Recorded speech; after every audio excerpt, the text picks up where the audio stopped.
Hello, this is Seth Asbury, and I want to quickly go over what finding words and phrases in a Flash looks like inside of web browsers, PDF documents, and Word documents, and give you a couple ideas for how to use them in your practice.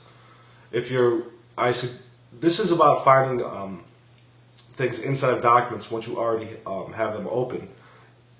I highly recommend that you take a look at the Finding Without Looking article that's part of this series to get a great idea of how to start easily actually find the documents on your computer. But right now, we'll first take a look at web browsers. Right now, you're looking at the Safari web browser, which is Apple's default browser. It's a great browser. You can get it for the PC, and I highly recommend you do it.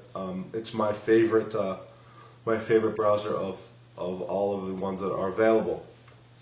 To find something on a page inside of Safari or any of the web browsers, you simply press Command F or Control F on a PC and start typing a word. And I type in finding, and as you can see, it highlighted the word finding in yellow and it grayed out the rest of the screen, and it practically jumps off the page.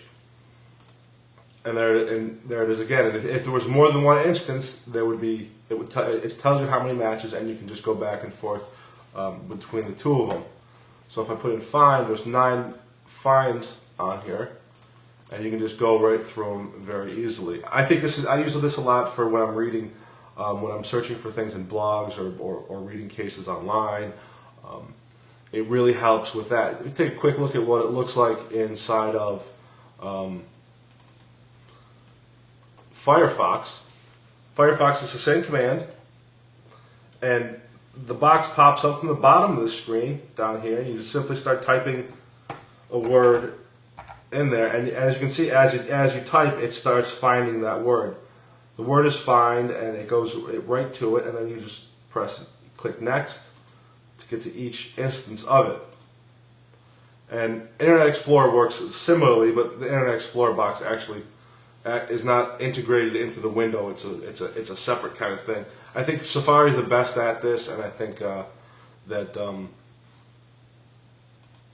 Internet Explorer is the worst at it. And I also think in my opinion, Internet Explorer is the worst web browser out there, and all of them are free.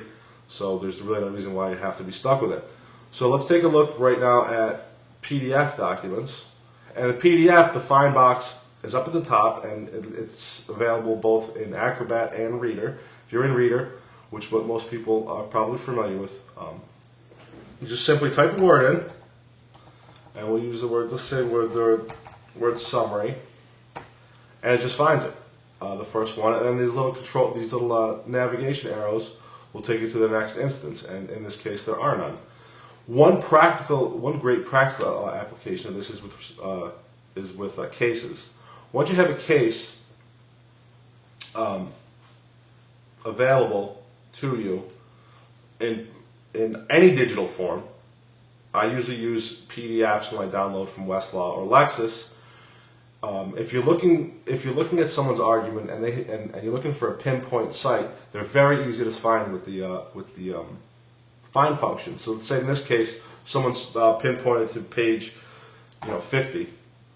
Just type in 50 and click enter, and it takes you directly to page 50. I always get annoyed trying to look through cases for the numbers hidden in there, and looking for the proper number of asterisks. And this is a great way to get around that, and it shaves a lot of time off the project and makes it a lot easier and nicer to complete. Okay, and the last thing I want to show you is with Word documents. In Word and WordPerfect, there's a find and replace box that, again, the keyboard, to get to it, you just press Control F or Command F. They're all the same. And what you can do is you can replace words. It'll find and then replace the words with something else. In this case, I have I'm looking for the word mastering, and it will find next, and it comes up. And then if I want to replace it, I just click replace, and it replaces it and moves on to the next instance of the word. In this case, there are no other instances. What this is great for in practice is any form documents you have, anything to use over and over again, maybe you want to apply to a different client, you can easily go through and replace the names through the documents without missing any in very rapid fashion. If you're very confident about the replacements you want to make, for example, you're certain that every instance of a word must be replaced, you can just replace all at once, and that'll replace all of them. This is a little, it may be a little dangerous, because if you do that and one instance of the word is misspelled, the computer will miss it, and if you don't carefully proofread the document before it goes out, it may contain that error. But that's really a small, it's kind of a small thing. But otherwise, it's a great feature to have. And my recommendation is, whenever you're using anything, any computer program, you try pressing Control F or Command F to see if a find box comes up, and often it will. And they are very handy to have, because there's no reason to do these things yourself. Thanks for watching.